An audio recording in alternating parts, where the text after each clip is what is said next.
ਸਤਿ ਸ਼੍ਰੀ ਅਕਾਲ, ਮੈਂ ਸੋਮ ਸਹੋਤਾ ਤੇ ਤੁਸੀਂ ਵੇਖ ਰਹੇ ਹੋ ਏਵਨ ਪੰਜਾਬੀ ਟੀਵੀ। ਦਲਬੀਰ ਗੋਲਡੀ ਇਹਨਾਂ ਦਿਨਾਂ ਦੇ ਵਿੱਚ ਇਹਨਾਂ ਚੋਣਾਂ ਦੇ ਵਿੱਚ ਜਿੱਤ ਪ੍ਰਾਪਤ ਕਰਨ ਲਈ ਦਿਨ ਰਾਤ ਇੱਕ ਕਰ ਰਹੇ ਨੇ, ਜਿਨ੍ਹਾਂ ਨੂੰ ਕਾਂਗਰਸ ਪਾਰਟੀ ਦੇ ਵੱਲੋਂ ਖੜਾਇਆ ਗਿਆ ਹੈ। ਔਰ ਕਾਂਗਰਸ ਪਾਰਟੀ ਆਪਣੇ ਹਿਸਾਬ ਦੇ ਨਾਲ ਪੂਰੇ ਸੰਗਰੂਰ ਜ਼ਿਲ੍ਹੇ ਵਿੱਚ ਆਉਂਦੇ ਵਿਧਾਨ ਸਭਾ ਦੇ ਹਲਕਿਆਂ 'ਚ ਵਿਚਰ ਰਹੀ ਹੈ ਔਰ ਆਪਣੀ ਪਾਰਟੀ ਦੇ ਉਮੀਦਵਾਰ ਦੀ ਜਿੱਤ ਦਾ ਦਾਅਵਾ ਵੀ ਕਰ ਰਹੀ ਹੈ। ਸ਼ਰੇਆਮ ਵਿਰੋਧੀਆਂ ਦੇ ਉੱਪਰ ਸ਼ਬਦੀ ਹਮਲੇ ਕਰਕੇ ਔਰ ਕਿਤੇ ਨਾ ਕਿਤੇ ਆਪਣੀ ਜਿੱਤ ਦੇ ਦਾਅਵੇ ਠੋਕੇ ਜਾ ਰਹੇ ਨੇ। ਦਲਬੀਰ ਗੋਲਡੀ ਨੇ ਕੀ ਗੱਲਬਾਤ ਕੀਤੀ ਹੈ ਔਰ ਕਿਸ ਤਰ੍ਹਾਂ ਲੋਕਾਂ ਦੇ ਕੋਲੋਂ ਵੋਟਾਂ ਮੰਗੀਆਂ ਨੇ ਔਰ ਵਿਰੋਧੀਆਂ ਨੂੰ ਕਿਵੇਂ ਝਾੜਿਆ ਹੈ, ਆਓ ਮਾਰਦੇ ਹਾਂ ਇਸ ਪੂਰੀ ਗੱਲਬਾਤ ਤੇ ਨਜ਼ਰ। कांग्रेस पार्टी दलबीर सिंह गोल्डी बहुत बहुत धन्यवाद तुहाडा। मैं हुण बेनती करूंगा बड़े वीर जी गोल्डी जी नूं।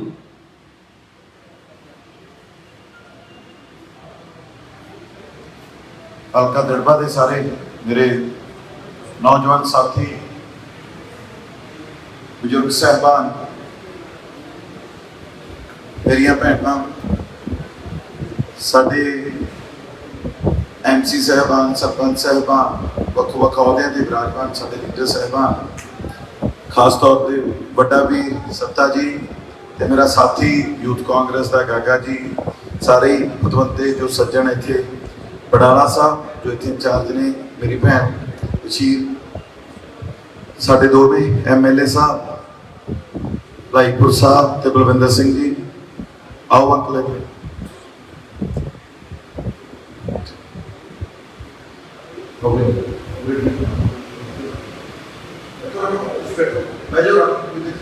चेयरमैन साहब साडे एसी समिति, सब तो बड़ा मार्गदर्शी प्रतिसाद की वाहिगुरू जी का खालसा श्री वाहिगुरू जी की फतेह। ये जिहड़ी चोण आ कुछ दिन पहले ही आप इस पैलेस इकट्ठे हुए सी, भाई राजा वड़िंग जी आए सी, साडे कांग्रेस पार्टी के प्रधान। उदों हजे ये लगता सी सानू कि ये चोण हजे 3-4 महीनों से जाऊगी, पर अचानक एकदम अनाउंस होके ये जिहड़ा समा है काम का समा सारिਆਂ ਨੂੰ पता भी जरूर लगनी है, हरेक पता भी थी गर्मी करके भी तुसीं तुहानू आपके छोटे भरा लई तुसीं समा जरूर कढना, जरूर अपने इस भरा लई आशीर्वाद रखना, साथ रखना। जिहड़ी ये चोण आ ते मैं दस्सी जाना, बहुत सारे अजे कई जगह ते नहीं भी पता। ये जिहड़ी भगवंत मान मैंबर पार्लीमेंट चुनिया गया सी, उन्हें MLA धूरी तो इलैक्ट होके हुण CM बन के ते जगह नहीं खाली हो। ਇਹਦੇ ਵਿੱਚ ਤਕਰੀਬਨ ਸਾਰੀਆਂ ਪਾਰਟੀਆਂ ਦੇ ਨੁਮਾਇੰਦੇ ਚੋਣ ਲੜ ਰਹੇ ਨੇ। ਤੇ ਮੈਂ ਇੱਕ ਗੱਲ ਕਹਿਣੀ ਚਾਹਣਾ ਵੀ ਉਹਨੂੰ ਮੈਂਬਰ ਪਾਰਲੀਮੈਂਟ ਬਣਾਇਆ ਸੀ, ਉਹਦੇ ਵਿਰੁੱਧ ਮੈਂ ਹੀ ਲੜਿਆ ਸੀ। ਉਹਨੂੰ ਤੁਸੀਂ ਉੱਥੇ ਹੁਣ ਮੌਕਾ ਮਿਲ ਗਿਆ ਵਿਧਾਨ ਸਭਾ ਜਾਣ ਦਾ, ਹੁਣ ਹੱਥ ਜੋੜ ਕੇ ਬੇਨਤੀ ਹੈ ਵੀ ਮੈਨੂੰ ਲੋਕ ਸਭਾ ਵੱਲੋਂ ਭੇਜੋ। ਇਹ ਮੈਂ ਇਸ ਕਰਕੇ ਨਹੀਂ ਕਿ ਮੈਨੂੰ ਭੇਜੋ, ਮੇਰੇ ਤੋਂ ਨਹੀਂ ਪਤਾ ਹੈ ਕਿ ਦੇਖੋ ਜਿਹਦਾ ਕੰਮ ਮੇਰੇ ਹੋਏ, ਜਿਹਦਾ ਇਮਾਨਦਾਰੀ ਨਾਲ ਮਿਹਨਤ ਕਰੀ ਹੋਈ अपने हल्के मैं वोटा पाया। जे मैं मेहनत ना करी थी, मैं कम ना करे हुए, फिर मैंने वोटा ना पाया। जे मैं 5 साल के हल्के च रहा होया, मेरे पूरे परिवार की सेवा करी हुई, ता वोटा पायो, नहीं मैंने वोटा ना पायो। थोड़े कोई होर कैंडिडेट बहुत, मैं सिर्फ थोड़ी जी गल्लां दसणियां चाहना कि आपां ने साडे तो ही दुखी हो गए। बिल्कुल सत्ते ने बिल्कुल गल सही कही, कांग्रेस पार्टी ने खराब कर दी है। इन्नी पुरानी पार्टी होंदे सारे धर्मां दा सत्कार करना, मंडियां दा खैर एक पासे हो के कांग्रेस नाल भुगतदियां ने, ते हुण भी मैं जिथे जाना तकरीबन 8 या 9 शहर मैं डोर टू डोर कर चुकिया। लोक सभा च डोर टू डोर भी करता होंदा, पर तुसीं रोज फेसबुक ते देख सकते हो। क्यों कर रहे हैं? क्योंकि सानू जरूरत आ, साडे लीडरां दीयां करियां होईयां गलतियां सानू मेहनत करके ठीक करनियां पैणगीआं, ते हुण मौका नौजवानां नूं मिलिया, चाहे वो राजा वड़िंग जी ने, चाहे मैं आ, मेरी 39 साल की उम्र आ, एक आम परिवार साधारण परिवार नाल संबंध रखदा, आपदे आपे लाइन चुनी है। मेरे परिवार च अजे तक कोई मैंबर ही नहीं सी लड़िया। इस तो पहला सरपंची दा दूर दी गल आ, दूर दी रिश्तेदारियां तक भी मेरे फादर साहब FCI च नौकरी करते सी, उन्हां नाल मेरा पिंड आ, तकरीबन काफी रिश्तेदारियां इधर भी ने, थोड़ियां उधर भी होणगीआं साडे वाले हल्के च। यूनिवर्सिटी तो कॉलेज तो अपनी राजनीति का सफर शुरू करिया सी, ते मैं धन्नवाद करदा हाईकमान दा जिन्हां ने इस नौजवान अपने भरा के ये विश्वास जताया कि गोल्डी नूं इलेक्शन लड़ जाए, क्योंकि ਤੁਹਾਡਾ ਸਾਰਿਆਂ ਦਾ ਸਾਥ ਆ। ਜਿੱਥੇ ਵੀ ਜਾਣਾ ਮੇਰੇ ਕਰੇ ਹੋਏ ਕੰਮ, ਮੈਨੂੰ ਲੱਗਦਾ ਟੋਲ ਪਲਾਜ਼ੇ ਵਾਲੀ ਸੜਕ ਦੇ ਉੱਤੋਂ ਦੀ ਲੰਘਿਆ ਤੁਹਾਡੇ ਚੋਂ ਕੋਈ, ਜਿਹੜੀ ਧੂਰੀ ਬਣਾਈ ਆ ਮੈਂ, ਬਚਿਆ ਕਿਸੇ ਦਾ 100-200 ਰੁਪਈਆ ਕਿ ਨਹੀਂ? ਬਚਦਾ ਕਿ ਨਹੀਂ? ਅੱਜ ਤੱਕ ਹਿੰਦੁਸਤਾਨ 'ਚ ਕੋਈ ਇਹੋ ਜਿਹੀ ਸੜਕ ਨਹੀਂ ਬਣੀ ਹੋਈ। ਜਿੱਥੇ ਮਰਜ਼ੀ ਚਲੇ ਜਾਓ, ਆਪਣੀ ਸਰਕਾਰ ਨਾਲ ਹੀ ਮੱਥਾ ਲਾ ਕੇ ਸੜਕ ਬਣਾਤੀ ਸੀ, ਕਿਉਂਕਿ ਟੋਲ ਪਲਾਜ਼ੇ ਦੇ ਉਲਟ ਨਹੀਂ, ਮੈਂ ਬਿਨਾ ਮਤਲਬ ਟੋਲ ਪਲਾਜ਼ਾ ਤਾਂ ਰਹਿ ਗਿਆ ਸੀ। ਸਾਨੂੰ ਜ਼ਿਲ੍ਹਾ ਪੈਂਦਾ ਉੱਥੋਂ ਸੰਗਰੂਰ 14 ਕਿਲੋਮੀਟਰ, 80 ਰੁਪਏ ਦੇਣੇ ਕੀ ਵਾਜਬ ਨੇ। ਜਿੰਨੇ ਵੀ ਅੰਮ੍ਰਿਤਸਰ ਤੋਂ ਦਿੱਲੀ ਤੱਕ ਜਾਂਦੇ ਨੇ, ਹਰੇਕ ਮੇਰੇ ਟੈਕਸੀ ਚਾਲਕ ਵੀਰ ਦੇ 100 ਰੁਪਇਆ ਬਚਦਾ। ਤੁਹਾਨੂੰ 100 ਰੁਪਏ ਦੀ ਘਰ ਵਾਸਤੇ ਕਿੰਨੀ ਕੁ ਵੈਲਿਊ ਆ ਤੁਸੀਂ ਜਾਣਦੇ ਹੋ। ਉਸ ਤੋਂ ਬਾਅਦ ਜੇ ਕਿਸਾਨੀ ਸੰਘਰਸ਼ ਦੀ ਗੱਲ ਕਰੀਏ ਤਾਂ 2 ਵਾਰ, ਇੱਕ ਵਾਰ ਸਿੰਘੂ ਤੇ ਇੱਕ ਵਾਰ ਟਿੱਕਰੀ, ਆਪਦੇ ਪੂਰੇ ਪਰਿਵਾਰ ਦੇ ਨਾਲ। ਸਿਰਫ ਮੇਰੀ ਮਾਤਾ ਨਹੀਂ ਜਾ ਸਕੀ ਕਿਉਂਕਿ ਉਹਨਾਂ ਨੂੰ ਸ਼ੂਗਰ ਦੇ ਮਰੀਜ਼ ਨਹੀਂ, ਉਹ ਤੁਰ ਨਹੀਂ ਸੀ ਸਕਦੇ। ਬਾਕੀ ਮੇਰੇ ਜਵਾਕ, ਮੇਰੀ ਘਰ ਵਾਲੀ, ਮੇਰੇ ਪਿਤਾ ਜੀ, ਮੇਰੇ ਮਾਮੇ, ਮੇਰੇ ਚਾਚੇ ਸਾਰੇ ਤੁਰ ਗਏ। ਸਿਰਫ ਇਹ ਕਰਨ ਦੇ ਲਈ ਕਿਉਂਕਿ ਲੀਡਰ ਕਹਿੰਦੇ ਵੋਟਾਂ ਵਾਲੇ ਆ ਜਾਂਦੇ ਨੇ, ਜਦੋਂ ਕਿਤੇ ਦੁੱਖ ਦੀ ਘੜੀ ਹੁੰਦੀ ਆ ਉਦੋਂ ਅਸੀਂ ਖੜਦੇ ਨਹੀਂ ਹੈਗੇ ਕਿਸੇ ਨਾਲ, ਤਾਂ ਪੈਦਲ ਚੱਲ ਕੇ ਸਿਰਫ ਰੋਸ ਗੁਜ਼ਾਰਾ ਕਰਕੇ ਆਇਆ ਸੀ। ਉਦੋਂ ਬਾਅਦ ਕਰੋਨਾ ਦੀ ਗੱਲ ਕਰੀਏ, ਸਾਰੇ ਵੱਡੇ ਵੱਡੇ ਲੀਡਰ ਆਪਣੇ ਘਰਾਂ 'ਚ ਬਹਿ ਗਏ ਸੀ। ਜਿੱਦਣੇ ਇਹ ਲਾਕਡਾਊਨ ਲੱਗਿਆ, ਮੋਦੀ ਸਾਹਿਬ ਦੀ ਇਹੋ ਜਿਹੀ ਕਿਰਪਾ ਕਰੀ ਮੋਦੀ ਸਾਹਿਬ ਨੇ, ਜਿਹੜਾ ਜਿੱਥੇ ਸੀ ਉੱਥੇ ਹੀ ਰਹਿ ਗਿਆ। ਇਹੋ ਜਿਹਾ ਲਾਕਡਾਊਨ ਲਾਇਆ, ਬੱਸਾਂ ਬੰਦ, ਟ੍ਰੇਨਾਂ ਬੰਦ, ਜਹਾਜ਼ ਬੰਦ, ਸੜਕਾਂ ਬੰਦ, ਕਰਫਿਊ ਲਾਤਾ। ਜਿਹੜੇ ਬਾਹਰਲੀਆਂ ਸਟੇਟਾਂ ਵਾਲੇ ਬੰਦੇ ਸੀ, ਪਤਾ ਨਹੀਂ ਕਿੰਨੇ 100 ਕਿਲੋਮੀਟਰ ਜਿਹੜਾ ਤੁਰ ਕੇ, ਨਾ ਉਹਨਾਂ ਨੂੰ ਖਾਣ ਨੂੰ, ਨਾ ਉਹਨਾਂ ਨੂੰ ਪੀਣ ਨੂੰ, ਕਿਉਂਕਿ ਸਾਰਾ ਕੁਝ ਬੰਦ ਸੀਗਾ। ਇਹ ਜਿਹੜੀਆਂ ਕਿਉਂਕਿ ਮੋਦੀ ਸਾਹਿਬ ਇਹ ਚੀਜ਼ਾਂ ਕਿਉਂ ਕਰਦੇ ਨੇ? ਕਿਉਂਕਿ ਉਹਨਾਂ ਦੀ ਇੱਕ ਮੋਨੋਪੋਲੀ ਬਣ ਗਈ। ਜਿਹੜਾ ਉਹ ਸਾਈਨ ਕਰ ਦਿੰਦੇ, ਸਾਰਾ ਮਤਾ ਪਾਸ ਹੋ ਜਾਂਦਾ। ਉਹਨਾਂ ਨੂੰ ਵਿਰੋਧੀ ਚੈਲੰਜ ਨਹੀਂ ਕਰ ਪਾ ਰਹੇ। ਇਹ ਹਿੱਸੇ ਪੰਜਾਬ ਦੇ ਵਿੱਚ ਹੋ ਗਿਆ। 92 ਪਹਿਲੇ ਦੇ ਦਾਤੇ ਬਹੁਤ ਵੋਟਾਂ ਪਈਆਂ। ਮੈਂ ਕਹਿੰਦਾ ਗਰੀਬ ਲਾਦੇ ਤੁਸੀਂ ਵੋਟਾਂ ਦੇ, ਪਰ ਇਹ ਚੀਜ਼ ਤੋਂ ਤੁਸੀਂ ਅੰਦਾਜ਼ਾ ਲਾਓ ਵੀ ਜਿਹੜੀਆਂ ਉਹਨਾਂ ਨੇ ਵਾਅਦੇ ਕਰੇ ਨੇ, ਉਹਨਾਂ ਤੋਂ ਇੱਕ ਤੇ ਵੀ ਉਹ ਖਰੇ ਉਤਰੇ ਹੋ। ਤੜਕੇ ਕੋਈ ਡਿਸੀਜਨ ਲੈ ਲੈਂਦੇ ਨੇ, ਆਖਰੇ ਜਦੋਂ ਲੋਕ ਵਿਰੋਧ ਕਰਦੇ ਨੇ ਵਾਪਸ ਕਰ ਦਿੰਦੇ ਨੇ, ਦੂਜੇ ਦਿਨ ਫਿਰ ਕੋਈ ਡਿਸੀਜਨ ਲੈ ਲੈਂਦੇ ਨੇ, ਵਾਪਸ ਕਰ ਦਿੰਦੇ ਨੇ। ਹੁਣ ਉਹਨਾਂ ਨੇ ਦੇਖਿਆ ਹੋਰ ਤਾਂ ਕੁਝ ਹੋ ਨਹੀਂ ਸਕਦਾ। ਹੁਣ ਹਰ ਰੋਜ਼ ਕਿਸੇ ਨਾ ਕਿਸੇ ਮੰਤਰੀ ਦੇ ਵਿਰੁੱਧ ਕੋਈ ਨਾ ਕੋਈ ਝੂਠਾ ਇਲਜ਼ਾਮ ਲਾਉਂਦੇ ਨੇ ਵੀ ਲੋਕਾਂ ਦਾ ਧਿਆਨ ਲਾਅ ਐਂਡ ਆਰਡਰ ਤੋਂ ਭਟਕ ਜੇ। ਜਿਹੜੀਆਂ ਉਹਨਾਂ ਨੇ ਵਾਅਦੇ ਕਰੇ ਹੋਏ ਨੇ ਉਹਨਾਂ ਤੋਂ ਭਟਕ ਜੇ। ਲੋਕ ਆਹੀ ਚੀਜ਼ਾਂ ਦੀ ਖੁਸ਼ ਹੋਈ ਜਾਣ ਵੀ ਦੇਖੋ ਜੀ ਇੱਥੇ ਕਾਰਵਾਈ ਕਰਤੀ, ਉਹਦੇ ਤੇ ਕਾਰਵਾਈ ਕਰਤੀ। ਇਹਦੇ ਨਾਲ ਆਮ ਬੰਦੇ ਦਾ ਕੀ ਫਾਇਦਾ ਹੋ ਰਿਹਾ? ਮੈਨੂੰ ਇਹ ਦੱਸੋ ਕਿ ਤੁਹਾਡੀ ਬਿਜਲੀ ਫ੍ਰੀ ਹੋ ਰਹੀ ਹੈ ਤਾਂ ਉਹਨਾਂ ਨੇ ਵਾਅਦਾ ਕਰਿਆ ਸੀ। ਕੀ ਭੈਣੇ ਤੁਹਾਨੂੰ 1000 ਰੁਪਇਆ ਮਿਲ ਗਿਆ ਕਿਸੇ ਕੰਪਨੀ ਦੇ ਕੋਈ ਕਾਰਵਾਈ ਕਰਨ ਜਾਂ ਕਿਸੇ ਨਾਲ ਲੜਾਈ ਕਰਨ ਜਾਂ ਕਿਸੇ ਪੁੱਠਾ ਬੋਲਣ ਨਾਲ? ਕਿਸੇ ਬੰਦੇ ਦਾ ਫਾਇਦਾ? ਨੌਜਵਾਨਾਂ ਨੂੰ ਰੋਜ਼ਗਾਰ ਮਿਲ ਗਿਆ। ਕਹਿੰਦੇ ਸੀ ਵੀ ਪਹਿਲੇ ਦਿਨ ਹੀ ਹਰਾ ਪੈਨ ਚਲਾ ਕੇ 2 ਲੱਖ ਬੰਦੇ ਨੂੰ ਨੌਕਰੀਆਂ ਦੇ ਦੂੰ। ਦੱਸੋ ਚੱਲਿਆ ਹਰਾ ਪੈਨ? ਬਿਜਲੀ ਵਾਸਤੇ ਚੱਲਿਆ? ਲਾਈਟ ਬਿਨਾਂ ਦਾ ਪਹਿਲਾਂ ਜਿੰਨੀ ਵੀ ਨਹੀਂ ਰਹੀ। ਮਾਹੌਲ ਇਹ ਜਿਹਾ ਹੋ ਗਿਆ, ਦੁਕਾਨਾਂ 6 ਵਜੇ ਤੋਂ ਹੋਣ ਲੱਗ ਜਾਏਗਾ, ਕਹਿੰਦਾ ਕਿਸੇ ਦਾ ਪਤਾ ਨਹੀਂ ਕੌਣ ਆ ਕੇ ਗੋਲੀ ਮਾਰੂ। ਸੋ ਇਹ ਜਿਹੜੀਆਂ ਸਾਰੀਆਂ ਚੀਜ਼ਾਂ ਨੇ, ਕੇਜਰੀਵਾਲ ਸਾਹਿਬ ਜਾਂਦੇ ਜਾਂਦੇ ਹਰਾ ਪੈਨ ਆਪਦੇ ਨਾਲ ਹੀ ਰਹਿ ਗਏ। ਹੁਣ ਜਦੋਂ ਭਗਵੰਤ ਮਾਨ ਨੇ ਸਾਈਨ ਕਰਾਉਣੇ ਹੁੰਦੇ ਨੇ ਤਾਂ ਪਹਿਲਾਂ ਜਿਹੜਾ ਦਿੱਲੀ ਜਾਂਦਾ ਉੱਥੋਂ ਸਾਈਨ ਕਰਵਾ ਕੇ ਲੈ ਕੇ ਆਉਣਾ। ਕਈ ਚੀਜ਼ਾਂ ਤੱਕ ਦੇ ਆ ਰਾਜ ਸਭਾ ਮੈਂਬਰ ਭੇਜੇ, ਮੈਨੂੰ ਇੱਕ ਵੀ ਬੰਦਾ ਦੱਸ ਦਿਓ। ਹਰਭਜਨ ਸਿੰਘ ਸਾਡਾ ਖਿਡਾਰੀ ਸੀ, ਠੀਕ ਆ, ਕ੍ਰਿਕਟ ਖੇਡਦਾ ਸੀ, ਉਹਨੂੰ ਵਧੀਆ ਪੈਸੇ ਮਿਲਦੇ ਸੀ। ਉਹਨੇ ਕਿਹੜੇ ਪਿੰਡ ਦੇ ਗਰਾਊਂਡ ਬਣਾਇਆ ਹੈ?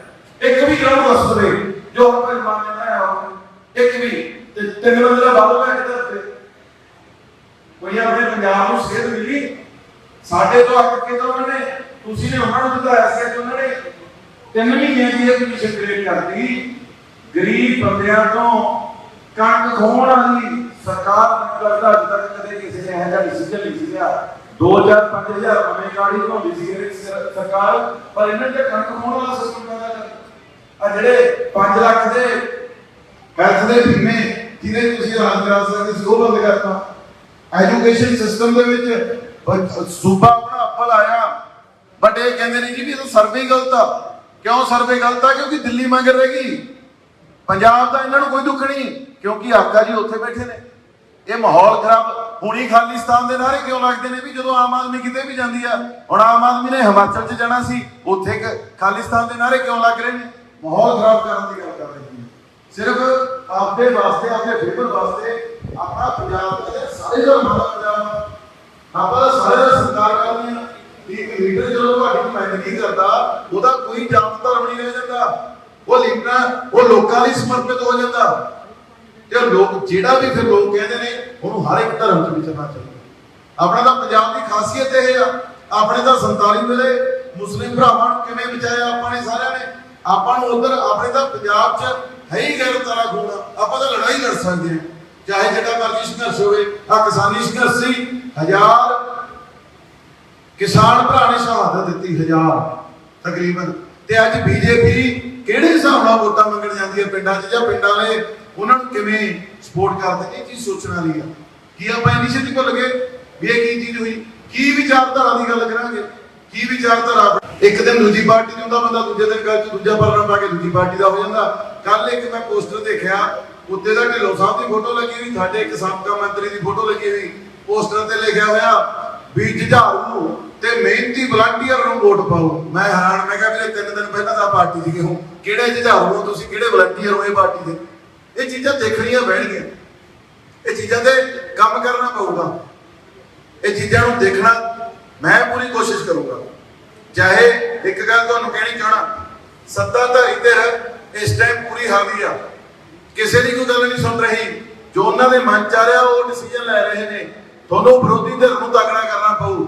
ਜੇ ਵਿਰੋਧੀ ਧਿਰ ਤਕੜੀ ਹੋਊਗੀ ਤਾਂ ਉਹਨੂੰ ਮੂਹਰੋਂ ਚੈਲੰਜ ਕਰ ਸਕਦੀ ਆ ਵੀ ਤੂੰ ਆ ਬੀਬੀਆਂ ਨਾਲ ਵਾਅਦਾ ਕਰਿਆ ਸੀ, ਆ ਨੌਜਵਾਨਾਂ ਨਾਲ ਵਾਅਦਾ ਕਰਿਆ ਸੀ, ਆ ਸਾਡੇ ਕਿਸਾਨ ਭਰਾਵਾਂ ਨਾਲ ਵਾਅਦਾ ਕਰਿਆ ਸੀ, ਆ ਸਾਡੇ ਇੰਡਸਟਰੀਲਿਸਟਾਂ ਨਾਲ ਵਾਅਦਾ ਕਰਿਆ ਸੀ, ਆ ਸਾਡੇ ਸ਼ਹਿਰ ਦੇ ਵਪਾਰੀਆਂ ਨਾਲ ਵਾਅਦਾ ਕਰਿਆ ਸੀ। ਕੋਈ ਇੱਕ ਵੀ ਵਾਅਦੇ ਤੇ ਪੂਰੇ ਤਾਂ ਉਤਰੋ। ਤੇ ਜੇ ਤੁਸੀਂ ਉਹ ਵਾਅਦੇ ਪੂਰੇ ਕਰਨੇ ਨੇ ਤਾਂ ਇਹ ਸੁਨਹਿਰੀ ਮੌਕਾ ਆਪਣੇ ਕੋਲ ਇੱਕ ਵਾਰ। ਇਹਦੇ ਨਾਲ ਕੋਈ ਸਟੇਟ ਨੂੰ ਕੋਈ ਫਰਕ ਨਹੀਂ ਪੈਣਾ, ਜਿਹੜਾ ਨੁਮਾਇੰਦਾ ਚੁਣਿਆ ਗਿਆ ਉਹ ਦਿੱਲੀ ਜਾਊਗਾ। ਇਹ ਇੱਥੇ ਦੇ ਹਰੇਕ ਬੰਦੇ ਦੇ ਮਨ ਚ ਆਇਆ ਵੀ ਇਹ ਤਾਂ ਜੀ ਜਿਮਣੀ ਚੋਣ ਹੁੰਦੀ ਆ, ਇਹ ਕਿਹੜਾ ਪੰਜਾਬ ਨਾਲ ਸੰਬੰਧਿਤ ਕੋਈ ਐਮਐਲਏ ਦੀ ਚੋਣ ਆ, ਇਹ ਤਾਂ ਐਮਪੀ ਦੀ ਚੋਣ ਆ। ਤੇ ਮੈਂ ਤੁਹਾਡਾ ਵਾਅਦਾ ਕਰਦਾ ਵੀ ਕੱਲੀ ਕੱਲੀ ਗੱਲ ਨੂੰ ਲੋਕ ਸਭਾ ਦੇ ਵਿੱਚ ਚੱਕੂਗਾ, ਕੱਲੀ ਕੱਲੀ ਗੱਲ ਇਹਨਾਂ ਦੇ ਵਿਰੁੱਧ ਠੋਕ ਕੇ ਖੜੂਗਾ। ਸਾਡਾ ਮੈਂਬਰ ਪਾਰਲੀਮੈਂਟ ਦਾ ਫਰਜ਼ ਕੀ ਹੁੰਦਾ? ਜਿੰਨੀਆਂ ਸੈਂਟਰ ਸਕੀਮਾਂ ਦਿੰਦੀ ਆ, ਜਿੰਨੀਆਂ ਸਟੇਟ ਸਕੀਮਾਂ ਦਿੰਦੀ ਆ, ਆਮ ਬੰਦੇ ਨੂੰ ਕੀ ਪਤਾ ਵੀ ਸਾਡੇ ਲਈ ਕਿਹੜੀ ਸਰਕਾਰ ਕੀ ਸਹੂਲਤਾਂ ਲੈ ਕੇ ਆਈ ਆ? ਉਹ ਤਾਂ ਅਸੀਂ ਨੁਮਾਇੰਦਿਆਂ ਨੇ ਦੱਸਣਾ ਵੀ ਭਾਈ ਨੌਜਵਾਨੋ ਆਹ ਤੁਹਾਡੇ ਲਈ ਬੈਨੀਫਿਟ ਹੋ ਸਕਦਾ, ਭਾਈ ਕਿਸਾਨੋ ਆਹ ਬੈਨੀਫਿਟ ਹੋ ਸਕਦਾ, ਦੁਕਾਨਦਾਰ ਭਰਾਓ ਆਹ ਬੈਨੀਫਿਟ ਹੋ ਸਕਦਾ, ਸਾਡੇ ਗਰੀਬ ਮਜ਼ਦੂਰ ਭਰਾਵਾਂ ਲਈ ਕੀ ਕਰਨਾ ਚਾਹੁੰਦੇ ਆ। ਇਹ ਸਾਰੀਆਂ ਚੀਜ਼ਾਂ ਜਿੰਨੇ ਫੈਸਲੇ ਨੇ, ਤੇ ਮੇਰਾ ਵਾਅਦਾ ਕੱਲੇ ਕੱਲੇ ਪਿੰਡ, ਕੱਲੇ ਕੱਲੇ ਸ਼ਹਿਰ ਇਹ ਕੈਂਪ ਲਾ ਕੇ ਤੁਹਾਡੇ ਮਾਧਿਅਮ ਰਾਹੀਂ ਲੋਕਾਂ ਦੇ ਵਿੱਚ ਜਾਇਆ ਕਰਾਂਗੇ ਵੀ ਭਾਈ ਆਹ ਸਹੂਲਤਾਂ ਨੇ ਫਾਇਦਾ ਲਓ। ਜੇ ਮੈਂ ਆਪਣੇ ਧੂਰੀ 'ਚ 18,000 ਪੈਨਸ਼ਨ ਲਗਵਾ ਸਕਦਾ, 74 ਪਿੰਡਾਂ 'ਚੋਂ 64 ਪਿੰਡਾਂ 'ਚ ਗਰਾਊਂਡ ਬਣਾ ਸਕਦਾ, 33 ਕਿਲੋਮੀਟਰ ਜਹੀਆਂ ਸੜਕਾਂ ਬਣਾ ਸਕਦਾ ਜਿਹੜੇ ਅਜੇ ਤੱਕ ਕੱਚੇ ਪਏ ਸੀ, ਟੋਲ ਪਲਾਜ਼ੇ ਨਹੀਂ ਲੜ ਸਕਦਾ, ਹਰੇਕ ਪਿੰਡ ਦੇ ਵਿੱਚ ਓਪਨ ਜਿਮ, ਹਰੇਕ ਪਿੰਡ ਦੇ ਵਿੱਚ 2-2 3-3 ਪਾਰਕ। ਜੇ ਮੈਂ ਆਪਣੀ ਅਸੈਂਬਲੀ 'ਚ ਕਰ ਸਕਦਾ ਤਾਂ ਮੈਂ ਲੋਕ ਸਭਾ ਲਈ ਕਿਉਂ ਨਹੀਂ ਕਰ ਸਕਦਾ? ਸਮਝਾ ਇੱਥੇ ਤਾਂ ਮੇਰਾ ਦਾਇਰਾ ਵਾਜੂਗਾ, ਮੈਂ ਹੋਰ ਸਕੀਮਾਂ ਲਿਆ ਸਕਦਾ, ਕੋਈ ਵੱਡੇ ਰੋਜ਼ਗਾਰ ਦੇ ਸਾਧਨ ਆਪਾਂ ਪੈਦਾ ਕਰ ਸਕਦੇ ਹਾਂ। ਸੋ ਇਹ ਸਾਰੀਆਂ ਚੀਜ਼ਾਂ ਦੇ ਉੱਤੇ ਮੈਂ ਕੰਮ ਕਰਨਾ ਚਾਹੁੰਦਾ, ਇਹ ਚੀਜ਼ਾਂ ਦੇ ਉੱਤੇ ਵਰਕ ਕਰਨਾ ਚਾਹੁੰਦਾ। ਹੁਣ ਬੀਜੇਪੀ ਵਾਲੇ ਮੇਰੇ ਭਰਾ ਕਹਿੰਦੇ ਨੇ ਵੀ ਅਸੀਂ ਹਵਾਈ ਅੱਡਾ ਬਣਾਵਾਂਗੇ ਲੋਕ ਸਭਾ ਦੇ ਵਿੱਚ। ਤੁਸੀਂ ਮੈਨੂੰ ਦੱਸੋ ਕਿੰਨੇ ਕੀ ਜਣੇ ਜਹਾਜ਼ਾਂ ਸਫ਼ਰ ਕਰਦੇ ਹੋ? ਜਿੰਨੇ ਜਣੇ ਦੇ ਬੈਠੇ ਚੰਡੀਗੜ੍ਹ ਨੂੰ ਕਿੰਨੇ ਕੀ ਜਣੇ ਜਹਾਜ਼ ਤੇ ਜਾਂਦੇ ਹੋ? ਦਿੱਲੀ ਨੂੰ ਕਿੰਨੇ ਕੀ ਜਣੇ ਜਹਾਜ਼ ਤੇ ਜਾਂਦੇ ਹੋ? ਭਰਾਵੋ ਪਹਿਲਾਂ ਐਜੂਕੇਸ਼ਨ ਤੇ ਕੰਮ ਕਰੀਏ, ਪਹਿਲਾਂ ਹੈਲਥ ਤੇ ਕੰਮ ਕਰੀਏ, ਪਹਿਲਾਂ ਬੇਸਿਕ ਇਨਫਰਾਸਟ੍ਰਕਚਰ ਤੇ ਕੰਮ ਕਰੀਏ, ਪਹਿਲਾਂ ਬੱਚਿਆਂ ਦੇ ਸੁਨਹਿਰੀ ਭਵਿੱਖ ਲਈ ਕੰਮ ਕਰੀਏ। ਜਹਾਜ਼ਾਂ ਦਾ ਅੱਡਾ ਤਾਂ ਬਾਦਲਾਂ ਨੇ ਬਠਿੰਡੇ ਵੀ ਬਣਾਇਆ ਸੀ। ਦੱਸੋ ਜੇ ਕੋਈ ਜਹਾਜ਼ ਚੜਦਾ ਹੋਵੇ, ਹਜ਼ਾਰਾਂ ਕਰੋੜਾਂ ਰੁਪਈਆ ਲੋਕਾਂ ਦਾ ਖਰਚ ਕੇ ਧਰ ਦਿੰਦੇ ਨੇ। ਸਾਡੇ ਤਾਂ ਮੰਡੀਆਂ ਦੇ ਫੜ ਨਹੀਂ ਹਜੇ ਚੰਗੀ ਤਰ੍ਹਾਂ ਪੱਕੇ ਹੋਏ, ਆਪਾਂ ਜਹਾਜ਼ਾਂ ਦੇ ਅੱਡਿਆਂ ਦੀਆਂ ਗੱਲਾਂ ਕਰੀ ਜਾਂਦੇ ਆ। ਸੋ ਉਹ ਗੱਲ ਕਰਨੀ ਚਾਹੀਦੀ ਆ ਜਿਹੜੀ ਜ਼ਮੀਨੀ ਹਕੀਕਤ ਤੇ ਹੋਵੇ, ਨਾ ਕਿ ਕੋਈ ਉਹ ਗੱਲ ਕਰਨੀ ਚਾਹੀਦੀ ਆ ਜਿਹੜੀ ਕਿਸੇ ਨੂੰ ਸਮਝ ਹੀ ਨਾ ਆਵੇ ਵੀ ਇਹ ਕੀ ਕਰਨਾ ਚਾਹੁੰਦੇ ਨੇ। ਪਹਿਲਾਂ ਤਾਂ ਤੁਸੀਂ ਦੇਖ ਲਿਓ 2023 ਤੱਕ ਪੰਜਾਬ ਸਰਕਾਰ ਤਨਖਾਹ ਦੇਣ ਦੇ ਕਾਬਿਲ ਨਹੀਂ ਰਹਿਣੀ। 9,000 ਕਰੋੜ ਰੁਪਏ ਤਾਂ ਹੁਣੀ ਇਹਨਾਂ ਨੇ ਕਰਜ਼ਾ ਲੈ ਲਿਆ ਇਸ ਟਾਈਮ ਹੀ, ਤੇ ਕਹਿੰਦੇ ਲੋਕਾਂ ਤੋਂ ਬਜਟ ਬਣਵਾਉਣਾ। ਦੱਸੋ ਜੇ ਤੁਹਾਡੇ ਤੋਂ ਸਲਾਹ ਲਈ ਹੋਵੇ, ਕਿਸੇ ਨੇ ਤੁਹਾਡੀ ਗੱਲ ਸੁਣੀ ਹੋਵੇ, ਦੱਸੋ। ਇਹ ਸਾਰੀਆਂ ਸਿਰਫ ਇੱਕ ਖਰਚ ਦੇ 1000 ਰੁਪਈਆ ਨੇ ਕਿਸੇ ਚੀਜ਼ ਤੇ, ਉਹਦੇ ਤੇ ਲੱਖ ਰੁਪਈਆ ਲੋਕਾਂ ਨੂੰ ਦਿਖਾਉਣ ਤੇ ਲਾ ਦਿੰਦੇ ਨੇ। ਅੱਜ ਆ ਹੁਣ ਤੁਸੀਂ ਦੇਖ ਲਓ ਪੰਜਾਬ ਦੇ ਹਾਲਾਤ ਕੀ ਨੇ। ਹਰੇਕ ਜਗ੍ਹਾ ਤੇ ਬਾਹਰੇ ਕਹਿੰਦੇ ਜੀ ਵੀ ਸਾਡੇ ਵਰਗਾ ਤਾਂ ਅਨੁਸ਼ਾਸਨ ਹੀ ਹੈ ਨਹੀਂ ਪੰਜਾਬ 'ਚ, ਅਸੀਂ ਤਾਂ ਬੇਰੁਜ਼ਗਾਰੀ ਖਤਮ ਕਰਤੀ, ਅਸੀਂ ਫ੍ਰੀ ਬਿਜਲੀ ਦੇ ਰਹੇ ਹਾਂ। ਸ਼ਰੇਆਮ ਤੁਹਾਡੇ ਸਾਹਮਣੇ ਝੂਠ ਬੋਲੀ ਜਾ ਰਹੇ ਨੇ। ਤੇ ਮੈਂ ਤਾਂ ਮਿਹਨਤ ਕਰਨ ਵਾਲਾ ਬੰਦਾ, ਪਾਰਟੀ ਕੋਈ ਚੰਗੀ ਨਹੀਂ ਹੁੰਦੀ, ਕੋਈ ਮਾੜੀ ਨਹੀਂ ਹੁੰਦੀ। ਪਾਰਟੀ ਨੂੰ ਚਲਾਉਣ ਵਾਲੇ ਚੰਗੇ ਜਾਂ ਮਾੜੇ ਹੁੰਦੇ ਨੇ। ਮੇਰੇ ਵਰਗੇ ਹੁੰਦੇ ਨੇ ਮਾੜੇ ਬੰਦੇ, ਚੰਗੇ ਬੰਦੇ ਹੁੰਦੇ ਨੇ ਜਿਹੜੇ ਚੰਗੇ ਪਿੱਛੇ ਨੂੰ ਲੈ ਕੇ ਜਾਣ। ਤੇ ਅੱਜ ਕੱਲ ਲੋਕ ਅਵੇਅਰ ਹੋ ਚੁੱਕੇ ਨੇ, ਜੇ ਚੰਗਾ ਕੰਮ ਕਰੋਗੇ ਤੁਹਾਨੂੰ ਸ਼ਾਬਾਸ਼ ਦੇਣਗੇ, ਜੇ ਚੰਗਾ ਕੰਮ ਨਹੀਂ ਕਰੋਗੇ ਤਾਂ ਵੀ ਠੀਕ ਹੈ। ਹੁਣ 8 ਸਾਲਾਂ 'ਚ ਭਗਵੰਤ ਮਾਨ ਜੀ ਕਿੰਨੀ ਕੁ ਵਾਰ ਆਏ ਨੇ ਮੈਂਬਰ ਪਾਰਲੀਮੈਂਟ ਬਣ ਕੇ, ਜਾਂ ਤੁਹਾਡੇ ਦੜਬੇ ਦੀ ਕੋਈ ਗੱਲ ਚੱਕੀ ਹੋਵੇ? ਸਾਡੇ ਧੂਰੀਆਰਾਂ ਦੀ ਗੱਲ ਚੱਕੀ ਸੀ ਉਹਨੇ ਮਿੱਲ ਵਾਲੀ ਵਿਧਾਨ ਸਭਾ ਦੀਆਂ ਚੋਣਾਂ ਦੇ ਵਿੱਚ, ਕਹਿੰਦਾ ਵੀ ਮਿੱਲ ਵਾਲਿਆਂ ਦੀ ਪੇਮੈਂਟ ਕਹਿੰਦਾ ਮੈਂ ਕਿਸਾਨਾਂ ਦੀ ਦਵਾਉਂਗਾ। ਜਦੋਂ ਹੁਣ 3 ਮਹੀਨੇ ਹੋ ਗਏ, ਸਾਡੇ ਭਰਾ ਸਾਰੇ ਕਿਸਾਨਾਂ ਦੀ ਕੋਠੀ ਘੇਰੀ ਬੈਠੇ ਨੇ, ਇੱਕ ਦਿਨ ਨਹੀਂ ਉਹਨਾਂ ਨੂੰ ਪੁੱਛਿਆ, ਇੱਕ ਦਿਨ ਉਹਨਾਂ ਨੂੰ ਬੁਲਾਇਆ ਨਹੀਂ। 3 ਮਹੀਨੇ ਹੋ ਗਏ ਧੂਰੀਆਂ ਜਿੱਤੇ ਨੂੰ, ਇੱਕ ਵਾਰ ਆਇਆ ਨਹੀਂ, ਧੰਨਵਾਦ ਵੀ ਨਹੀਂ ਲਿਖ ਸਕੇ ਯਾਰ ਫੇਸਬੁੱਕ ਤੇ। ਆਉਣਾ ਤਾਂ ਦੂਰ, ਕਿਉਂ ਆਉਣ ਵੀ ਕਿਉਂ? ਜਦੋਂ ਦਿੱਲੀ ਬੈਠਿਆਂ ਨੂੰ ਜਾਂ ਚੰਡੀਗੜ੍ਹ ਬੈਠਿਆਂ ਨੂੰ ਆਪਾਂ ਉਰੋਂ ਵੋਟਾਂ ਦੀਆਂ ਪੀਪੀਆਂ ਭਰ ਭੇਜੀ ਜਾਂਦੇ ਆ, ਵੀਰੇ ਉਹ ਤੁਹਾਡੇ 'ਚ ਕਿਉਂ ਆਉਣਗੇ? ਕਿਉਂ ਆਉਣਗੇ ਉਹ ਤੁਹਾਡੇ 'ਚ? ਸੋ ਇਸ ਵਾਰ ਧਿਆਨ ਨਾਲ ਆਪਦੇ ਇਸ ਭਰਾ ਨੂੰ ਮੌਕਾ ਦਿਓ। ਤਨਦੇਹੀ ਨਾਲ ਸੇਵਾ ਕਰਨੀ ਚਾਹਣਾ, ਤਨਦੇਹੀ ਨਾਲ।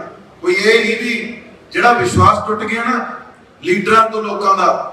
ਆਪਾਂ ਡੈਮੋਕ੍ਰੈਟਿਕ ਕੰਟਰੀ 'ਚ ਰਹਿਣੇ ਆ, ਇਲੈਕਟਡ ਸਿਸਟਮ ਹੁੰਦਾ। ਜੇ ਆਪਾਂ ਚੁਣੇ ਹੋਏ ਨੁਮਾਇੰਦਿਆਂ ਤੋਂ ਵਿਸ਼ਵਾਸ ਉੱਠ ਗਿਆ ਤਾਂ ਆਪਣੇ ਪੰਜਾਬ ਦਾ ਕੀ ਸਾਰੀਆਂ ਜਗ੍ਹਾ ਦਾ ਮਾਹੌਲ ਖਰਾਬ ਹੋ ਜੂ। ਮੈਂ ਤਾਂ ਉਹ ਵਿਸ਼ਵਾਸ ਜਿੱਤਣ ਵਾਸਤੇ ਆਇਆ, ਲੋਕਾਂ ਨੂੰ ਵਿਸ਼ਵਾਸ ਦਿਵਾਉਣ ਵਾਸਤੇ ਆਇਆ ਵੀ ਭਾਈ ਇੱਕ ਲੀਡਰ ਤੁਹਾਡੇ ਕੰਮ ਆ ਸਕਦਾ, ਤੁਹਾਡੇ ਲਈ ਕੰਮ ਕਰ ਸਕਦਾ। ਇਹ ਨਹੀਂ ਹੈਗਾ ਵੀ ਮੈਂ ਵੀ ਨਹੀਂ, ਤੁਹਾਡੇ ਕੋਲੇ 1.5 ਸਾਲ ਦਾ ਸਮਾਂ, ਮੈਂ ਕੰਮ ਨਹੀਂ ਕਰੂੰਗਾ ਤਾਂ 2024 ਚ ਤੁਸੀਂ ਜਿਹੜਾ ਮਰਜ਼ੀ ਲੀਡਰ ਚੁਣ ਲਿਓ। ਇਹ ਤਾਂ 1.5 ਸਾਲ ਦਾ ਸਮਾਂ ਜਿਹੜੀ ਇਹ ਇਲੈਕਸ਼ਨ ਹੈ। ਤੇ ਗਰੀਬ ਜਿਹਾ ਬੰਦਾ ਬਾਹਰੇ ਪੋਸਟਰ ਪਾਸਟਰ ਵੀ ਨਹੀਂ ਲਾ ਸਕਦਾ, ਬਾਹਰੇ ਸਟicker ਸਟੂਕਰ ਵੀ ਨਹੀਂ ਲਾ ਸਕਦਾ। ਇਹਨਾਂ ਨੇ ਤਾਂ ਹਰੇਕ ਪਿੰਡ 'ਚ ਬੈਨਰ ਬੁਨਰ ਲਾਤੇ। ਮੇਰੇ ਤਾਂ ਵੀਰੇ ਪੋਸਟਰ ਵੀ ਤੁਸੀਂ ਹੋ, ਸਟicker ਵੀ ਤੁਸੀਂ ਹੋ। ਤੁਸੀਂ ਨਹੀਂ ਮਦਦ ਕਰ ਰਹੀਆਂ, ਤੁਸੀਂ ਨਹੀਂ ਮਿਹਨਤ ਕਰ ਰਹੀਆਂ, ਤੁਸੀਂ ਕੱਲੀ ਰਿਸ਼ਤੇਦਾਰੀ 'ਚ, ਚਾਹੇ ਆਪਣਾ ਹਲਕਾ ਹੋਵੇ, ਚਾਹੇ ਲਹਿਰਾ ਹੋਵੇ, ਚਾਹੇ ਸਨਾਮ ਹੋਵੇ, ਸੰਗਰੂਰ ਹੋਵੇ, ਧੂਰੀ ਹੋਵੇ, ਮਲੇਰਕੋਟਲਾ ਹੋਵੇ, ਮਹਿਲਕਲਾਂ ਹੋਵੇ, ਭਦੌੜ ਹੋਵੇ, ਬਰਨਾਲਾ ਹੋਵੇ, ਹਰੇਕ ਜਗ੍ਹਾ ਇਹ ਸਾਰੇ ਹਲਕੇ ਜਿਹੜੇ ਆਪਣੀ ਇਸ ਲੋਕ ਸਭਾ ਦੇ ਵਿੱਚ ਨੇ। ਸੋ ਕੱਲੇ ਵੀਰ ਨੂੰ ਜ਼ਰੂਰ ਬੇਨਤੀ ਕਰਿਓ ਵੀ ਆਉਣ ਵਾਲੀ 23 ਤਰੀਕ ਨੂੰ ਜਿਹੜਾ ਹੱਥ ਪੰਜੇ ਚੋਣ ਨਿਸ਼ਾਨ ਤੇ ਮੋਹਰਾਂ ਲਾ ਕੇ ਆਪਣੇ ਛੋਟੇ ਭਰਾ ਨੂੰ ਕਾਮਯਾਬ ਕਰੋ। ਤੇ ਮੈਂ ਇੱਕ ਗੱਲ ਹੋਰ ਕਹਿਣਾ, ਜਿੱਦਾਂ ਚਾਹੇ ਪਹਿਲਾਂ ਮੇਰਾ ਧੂਰੀ ਪਰਿਵਾਰ ਸੀ, ਹੁਣ ਮੇਰੇ 9 ਹਲਕੇ ਪਰਿਵਾਰ ਨੇ। ਚਾਹੇ ਜਿੱਤਾਂ ਚਾਹੇ ਹਾਰਾਂ, ਤੁਹਾਡੇ 'ਚ ਮੇਰੀ ਹਾਜ਼ਰੀ ਇਸੇ ਤਰੀਕੇ ਨਾਲ ਰਹੂਗੀ। ਜੇ ਜਿੱਤਾਂਗੇ ਤਾਂ ਖੁਸ਼ੀ ਨਾਲ ਆ ਜਾਾਂਗੇ, ਜੇ ਹਾਰਾਂਗੇ ਨਹੀਂ ਚਾਹ ਪੀਣਾ ਨਹੀਂ, ਚਾਹ ਤਾਂ ਪਿਆਈ ਦਊਂਗੇ ਤੁਸੀਂ, ਕਹਿ ਸਕਦੇ। ਪਰ ਮੇਰਾ ਕੰਮ ਕਰਨ ਦਾ ਫਰਜ਼ ਆ, ਕੰਮ ਕਰਕੇ ਉਰੇ ਤੱਕ ਆਇਆ। ਔਰ ਨੌਜਵਾਨ ਭਰਾ ਨੂੰ ਮੌਕਾ ਮਿਲਿਆ ਤਾਂ ਸਾਰੇ ਭਰਾਵੋ ਜਿੰਨਾ ਵੱਧ ਤੋਂ ਵੱਧ ਆਪਾਂ ਇੱਕ ਦੂਜੇ ਦੀ ਹਿੰਮਤ ਬਣ ਸਕੀਏ, ਕਿਉਂਕਿ ਮਾਹੌਲ ਨਾ ਖਰਾਬ ਕਰੀਏ, ਉਹ ਜਿਹੇ ਪਾਰਟੀਆਂ ਸਪੋਰਟ ਨਾ ਕਰੀਏ ਜਿਹੜੀਆਂ ਮਾਹੌਲ ਖਰਾਬ ਕਰਨਾ ਚਾਹੁੰਦੀਆਂ। ਐਨ ਦੱਬ ਕੇ ਦਲੇਰੀ ਨਾਲ ਲੜੂਗਾ ਹਰੇਕ ਚੀਜ਼ ਪਿੱਛੇ। ਮੈਂ ਪਹਿਲਾਂ ਵੀ ਲੜਾਈਆਂ ਲੜ ਕੇ ਦਿਖਾਈਆਂ ਹੁੰਦੀਆਂ। ਸੋ ਕਿਰਪਾ ਕਰਕੇ ਗੁਰੂ ਮਹਾਰਾਜ ਸਾਰਿਆਂ ਨੂੰ ਤਰੱਕੀ ਬਖਸ਼ਣ, ਭਾਈਚਾਰਕ ਸਾਂਝ ਬਣਾਈ ਰੱਖਿਓ। ਕਿਸੇ ਦੇ ਕਹਿਣ ਤੇ ਕੋਈ ਇਹੋ ਜਿਹੀਆਂ ਗੱਲਾਂ ਨਾ ਕਰਿਓ ਜਿਵੇਂ ਆ ਪਿੱਛੇ ਜੇ ਪਟਿਆਲੇ 'ਚ ਜਿਹੜਾ ਸਾਡੇ ਕਾਲੀ ਦੇਵੀ ਮੰਦਿਰ ਦੇ ਵਿੱਚ, ਕੀ ਸਰਕਾਰ ਰੋਕ ਨਹੀਂ ਸੀ ਸਕਦੀ ਇਹ ਚੀਜ਼ ਨੂੰ? ਦੋਨਾਂ ਧਿਰਾਂ ਨੂੰ ਸਮਝਾ ਨਹੀਂ ਸੀ ਸਕਦੀ? ਉੱਥੇ ਨੁਕਸਾਨ ਹੋ ਜਾਂਦਾ ਤਾਂ ਕੀ ਹੋਣਾ ਸੀ ਪੰਜਾਬ ਦਾ ਮਾਹੌਲ? ਕਿੰਨਾ ਮਾਹੌਲ ਖਰਾਬ ਹੋਣਾ ਸੀ। ਪਰ ਇਹ ਚੀਜ਼ਾਂ ਤੇ ਜਦੋਂ ਵਿਗੜ ਜਾਂਦੀ ਹੈ ਚੀਜ਼, ਉਸ ਤੋਂ ਬਾਅਦ ਆਪਾਂ ਸੋਚੀ ਜਾਂਦੇ ਹਾਂ। ਸਿੱਧੂ ਮੂਸੇਵਾਲਾ ਸਾਹਿਬ ਦੀ ਸਿਕਿਉਰਿਟੀ ਲੈ ਕੇ ਫੇਸਬੁੱਕ ਤੇ ਪਿਆ ਸੀ, ਜਿਹੜਾ ਪਹਿਲਾਂ ਰੇਕੀ ਕਰਕੇ ਗਿਆ, ਉਹਨੇ ਕਿਹਾ ਵੀ ਇਹਦੇ ਕੋਲੇ ਗਨਮੈਨ ਨੇ, ਅਸੀਂ ਇਹਦੇ ਤੇ ਹਮਲਾ ਨਹੀਂ ਕਰ ਸਕਦੇ। ਜਿੱਦਨੇ ਉਹਦੀ ਸਿਕਿਉਰਿਟੀ ਵਾਪਸ ਲਈ ਅਗਲੇ ਦਿਨ ਹਮਲਾ ਕਰਤਾ। ਦੱਸੋ ਸਿੱਧੂ ਮੂਸੇਵਾਲਾ ਦੁਬਾਰੇ ਪੈਦਾ ਹੋ ਸਕਦਾ? ਨਹੀਂ ਹੋ ਸਕਦਾ। ਇਹਦੇ ਤੇ ਮੈਂ ਵੋਟ ਮੰਗ ਰਿਹਾ ਚੀਜ਼ ਤੇ। ਮੈਂ ਸਿਰਫ ਇਹ ਅਹਿਸਾਸ ਕਰਾਉਣਾ ਚਾਹ ਰਿਹਾ ਵੀ ਇੱਕ ਬੰਦਾ ਜਿਹਨੇ ਆਪਣੀ ਮਿਹਨਤ ਦੀ ਕਮਾਈ ਕਰਕੇ ਆਪਦੇ ਪਿੰਡ ਕੋਠੀ ਪਾਈ, ਆਪਦੀ ਜ਼ਮੀਨ ਆਪ ਵਾਹੁੰਦਾ ਸੀ, ਆਪਦਾ ਕੰਮ ਆਪ ਕਰਦਾ ਸੀ, ਬਾਹਰ ਦੇ ਬੰਦਿਆਂ ਨੂੰ ਵਧੀਆ ਨਹੀਂ ਲੱਗਿਆ। ਉਹਨਾਂ ਨੇ ਇੱਕ ਲੌਤਾ ਮੁੰਡਾ ਜਿਹੜਾ ਇੱਥੋਂ ਚਲਿਆ ਗਿਆ, ਕਦੇ ਉਹਦੇ ਘਾਟਾ ਪੂਰਾ ਨਹੀਂ ਹੋ ਸਕਦਾ। ਕਦੇ ਉਹਦੀ ਜਿਹੜੀ ਸੋਚ ਸੀ ਉਹ ਕੌਣ ਆ ਕੇ ਦੱਸੂਗਾ? ਉਹ ਹਰੇਕ ਮੁੱਦੇ ਦੇ ਉੱਤੇ ਗਾਉਂਦਾ ਸੀ। ਉਹਦਾ SYL ਗੀਤ ਆਊਗਾ, ਉਹਨੇ ਸਾਰੀਆਂ ਪਾਰਟੀਆਂ ਦੇ ਵਿਰੁੱਧ ਗਾਇਆ ਹੋਇਆ। ਮੈਂ ਸੁਣਿਆ ਹੈ, ਤੁਸੀਂ ਦੇਖਿਓ ਕਿਹੋ ਜਿਹਾ ਗਾਣਾ ਗਾਇਆ ਉਹਨੇ। ਪਰ ਉਹ ਸਮੇਂ ਦੇ ਹਾਲਾਤਾਂ ਦੇ ਹਿਸਾਬ ਨਾਲ ਲੋਕਾਂ ਨੂੰ ਜਾਗਰੂਕ ਕਰਦਾ ਸੀ। ਕੋਈ ਵੀ ਦੂਜੀ ਪਾਰਟੀ ਵੀ ਚੰਗਾ ਕੰਮ ਕਰਦੀ ਹੈ, ਹਮੇਸ਼ਾ ਕਹੋ ਵੀ ਉਹ ਬੰਦਾ ਵਧੀਆ ਕਰਦਾ। ਸੱਚ ਨੂੰ ਸੱਚ ਕਹਿਣਾ ਸਿੱਖ ਲਓ। ਜਿਤਨੇ ਸੱਚ ਨੂੰ ਸੱਚ ਕਹਿਣ ਲੱਗੇ, ਮੈਂ ਕਹਿਣਾ ਹਰੇਕ ਚੀਜ਼ ਨੂੰ ਆਪਾਂ ਸਹੀ ਤਰੀਕੇ ਨਾਲ ਕਰ ਸਕਦੇ ਹਾਂ। ਜਦੋਂ ਆਪਾਂ ਸੱਚ ਨੂੰ ਸੱਚ ਨਹੀਂ ਕਹਿਣਾ ਤੇ ਤੁਹਾਡੇ ਹੱਥ 'ਚ ਤਾਕਤ ਆ, ਤੁਸੀਂ ਜਿਹਨੂੰ ਮਰਜ਼ੀ ਲੀਡਰ ਬਣਾ ਸਕਦੇ ਹੋ, ਜਿਹਨੂੰ ਮਰਜ਼ੀ ਹੇਠਾਂ ਲਾ ਸਕਦੇ ਹੋ। ਤੁਹਾਡੀ ਇੱਛਾ, ਤੁਹਾਡਾ ਹੋਆ। 2-3 ਇੱਥੇ ਜਿਹੜੇ ਮੁੱਦੇ ਨੇ ਉਹ ਮੇਰੇ ਨਾਲ ਗੱਲ ਕਰ ਰਹੇ ਸੀ। ਜੋ ਵੀ ਤੁਸੀਂ ਕਹੋਗੇ, ਗੁਰੂ ਮਹਾਰਾਜ ਕਿਰਪਾ ਕਰਨ, ਜੋ ਸਵਾਲ ਮੈਨੂੰ ਲਿਖ ਕੇ ਦੇ ਦੋਗੇ, ਸਭ ਤੋਂ ਪਹਿਲੇ ਸਵਾਲਾਂ ਦੇ ਵਿੱਚ ਉਹੀ ਸਵਾਲ ਲੋਕ ਸਭਾ ਦੇ ਵਿੱਚ ਲਾ ਕੇ ਆਉਂਗਾ। ਮੇਰਾ ਵਾਅਦਾ ਤੁਹਾਡੇ ਸਾਰਿਆਂ ਦੇ ਨਾਲ। ਸੋ ਇੰਨੀਆਂ ਮੇਰੀਆਂ ਬੇਨਤੀਆਂ ਪ੍ਰਮਾਣ ਕਰਿਓ। ਕੋਈ ਮੇਰੀ ਪਾਰਟੀ ਤੋਂ ਕੋਈ ਕਮੀ ਰਹਿ ਗਈ ਹੋਵੇ, ਕੋਈ ਮੇਰੇ ਤੋਂ ਕਮੀ ਰਹਿ ਗਈ ਹੋਵੇ, ਕੋਈ ਸਾਡੇ ਵਰਕਰਾਂ ਤੋਂ ਕਮੀ ਰਹਿ ਗਈ ਹੋਵੇ, ਉਹਦੇ ਲਈ ਅਸੀਂ ਖਿਮਾ ਦੇ ਜਾਚਕਾਂ ਅੱਗੇ ਤੋਂ ਅਸੀਂ ਚੰਗੀ ਸੋਚ ਨਾਲ ਮੈਂ ਮਿਹਨਤ ਨਾਲ ਲੱਗੀ ਆ ਤੇ ਮੈਂ ਗਰੰਟੀ ਦੇ ਸਕਦਾ ਇਸ ਚੀਜ਼ ਦੀ। ਜਿੰਨੇ ਆਉਂਦੇ ਹੁੰਦੇ ਨੇ, ਜੇ ਕੋਈ ਬੰਦਾ ਮੈਨੂੰ ਐ ਕਹੇ ਵੀ ਭਾਈ ਤੂੰ ਮਿਹਨਤੀ ਨੂੰ ਨਹੀਂ ਦਿੱਤਾ ਤਾਂ ਪੁੰਜੇ ਬਿਠਾ ਲੈ। ਮਿਹਨਤੀ ਬੰਦੇ ਦੀ ਕਦਰ ਕਰਦੀ ਆ, ਮਿਹਨਤੀ ਬੰਦੇ ਨੂੰ ਅੱਗੇ ਲੈ ਕੇ ਆਉਣਾ। ਜੇ ਮਿਹਨਤੀ ਬੰਦਾ ਅੱਗੇ ਆਊਗਾ, ਤੁਹਾਡੇ ਆਪਣੇ ਆਪ ਹੀ ਕੰਮ ਹੋਣਗੇ, ਤੁਹਾਡੇ ਆਪਣੇ ਆਪ ਆਟੋਮੈਟਿਕਲੀ ਕੰਮ ਹੋ ਜਾਣਗੇ। ਸੋ ਮਿਹਨਤੀ ਬੰਦਿਆਂ ਨੂੰ ਗਾਹ ਲੈ ਕੇ ਆਉਂਦਾ, ਕਿਉਂਕਿ ਇਹ ਸਿਸਟਮ ਆ, ਇਹਦੇ ਤੋਂ ਆਪਾਂ ਭੱਜ ਵੀ ਨਹੀਂ ਸਕਦੇ। ਪੋਲੀਟੀਕਲ ਸਿਸਟਮ ਤੋਂ ਇਹ ਨਾਲ ਨਾਲ ਚੱਲਦਾ, ਕਿਉਂਕਿ ਆਜ਼ਾਦ ਹੋਣ ਤੋਂ ਬਾਅਦ ਇਹ ਸਿਸਟਮ ਅਡਾਪਟ ਹੋਇਆ ਸੀ। ਸੋ ਕਿਰਪਾ ਕਰਕੇ ਸਾਰਿਆਂ ਨੂੰ ਮੈਂ ਬੇਨਤੀ ਕਰਦਾ, ਔਖਾ ਤਾਂ ਜ਼ਰੂਰ ਆ, ਗਰਮੀ ਦਾ ਟਾਈਮ ਆ, ਜਿੱਦੀ ਦਾ ਟਾਈਮ ਆ, ਪਰ ਆਪਦੇ ਭਰਾ ਲਈ ਔਖੇ ਸੌਖੇ ਹੋ ਕੇ ਇੱਕ ਦਿਨ ਕੱਢ ਲਿਓ। ਤੁਹਾਨੂੰ ਉਸ ਤੋਂ ਬਾਅਦ 1.5 ਸਾਲ ਫਿਰ ਮੈਂ ਤੁਹਾਡੇ ਲਈ ਕੱਢੂ, ਇੱਕ ਦਿਨ ਵੀ ਤੁਹਾਨੂੰ ਦੁੱਖ ਤਕਲੀਫ ਨਹੀਂ ਹੋਣ ਦਿੰਦਾ। ਪੂਰਾ ਜ਼ੋਰ ਲਾਉਂ, ਪੂਰੀ ਕੋਸ਼ਿਸ਼ ਕਰੂੰ, ਇਹ ਮੇਰਾ ਵਾਅਦਾ। ਇਹਨਾਂ ਕਹਿੰਦਾ ਮੈਂ ਤੁਹਾਡੇ ਸਾਰਿਆਂ ਦਾ ਧੰਨਵਾਦ। ਇੱਕ ਇੱਕ ਚੱਲਿਆ ਹੋਇਆ ਕਦਮ ਮੇਰੇ ਸਿਰ ਮੱਥੇ। ਵਾਹਿਗੁਰੂ ਜੀ ਕਾ ਖਾਲਸਾ, ਸ੍ਰੀ ਵਾਹਿਗੁਰੂ ਜੀ ਕੀ ਫਤਿਹ। ਫ੍ਰੀ ਲੀਫ ਆਯੁਰਵੈਦਿਕ ਆਇਲ 125 ਬਿਮਾਰੀਆਂ ਦਾ ਸੰਪੂਰਨ ਇਲਾਜ, ਜਿਵੇਂ ਗਠੀਆ, ਸਰਵਾਈਕਲ, ਮਾਈਗ੍ਰੇਨ ਅਤੇ ਸਰੀਰ ਵਿੱਚ ਕਿਸੇ ਵੀ ਕਿਸਮ ਦੀ ਦਰਦ ਕਿਉਂ ਨਾ ਹੁੰਦੀ ਹੋਵੇ, ਇੱਥੋਂ ਤੱਕ ਕਿ ਬਲੌਕੇਜ ਦੇ ਨਾਲ ਬਣੀਆਂ ਕਈ ਬਿਮਾਰੀਆਂ ਦਾ ਇੱਕੋ ਇੱਕ ਇਲਾਜ ਹੈ ਫ੍ਰੀ ਰਿਲੀਫ ਆਯੁਰਵੈਦਿਕ ਆਇਲ, ਯਾਨੀ ਕਿ 125 ਬਿਮਾਰੀਆਂ ਦਾ ਸੰਪੂਰਨ ਇਲਾਜ। ਫ੍ਰੀ ਰਿਲੀਫ ਵਿਜ਼ੀਲੈਕਸ weight lose, ਮੋਟਾਪੇ ਤੋਂ ਪਰੇਸ਼ਾਨ ਹੋਣ ਦੀ ਜ਼ਰੂਰਤ ਨਹੀਂ, ਵਜ਼ਨ ਘਟਾਓ ਤੇ ਖੁਸ਼ ਹੋ ਜਾਓ। ਫ੍ਰੀ ਰਿਲੀਫ ਪਾਵਰ ਮਰਦਾਨਾ ਕਮਜ਼ੋਰੀ ਨੂੰ ਖਤਮ ਕਰਦਾ ਹੈ ਤੇ ਨਰਕ ਭਰੀ ਜ਼ਿੰਦਗੀ ਵਿੱਚ ਲਿਆਉਂਦਾ ਹੈ ਰੌਣਕ। ਫ੍ਰੀ ਰਿਲੀਫ ਪਾਵਰ ਕਬਜ਼ ਤੋਂ ਪਰੇਸ਼ਾਨ ਹੋਣ ਦੀ ਹੁਣ ਜ਼ਰੂਰਤ ਨਹੀਂ ਹੈ। ਕਬਜ਼ ਤੋਂ ਛੁਟਕਾਰਾ ਪਾਉਣ ਲਈ ਆ ਗਿਆ ਕਬਜ਼ ਹਰ ਚੂਰਨ। ਕਬਜ਼ ਹਰ ਚੂਰਨ ਨੂੰ ਅਪਣਾਓ ਤੇ ਕਬਜ਼ ਤੋਂ ਛੁਟਕਾਰਾ ਪਾਓ। ਹੁਣ ਤੱਕ ਲੱਖਾਂ ਮਰੀਜ਼ ਲੈ ਚੁੱਕੇ ਨੇ ਫਾਇਦਾ। ਵਧੇਰੇ ਜਾਣਕਾਰੀ ਲਈ ਤੁਸੀਂ ਸੰਪਰਕ ਕਰ ਸਕਦੇ ਹੋ 94784 84087। ਨੰਬਰ ਇੱਕ ਵਾਰ ਫਿਰ ਤੁਸੀਂ ਨੋਟ ਕਰ ਸਕਦੇ ਹੋ 9478 484087।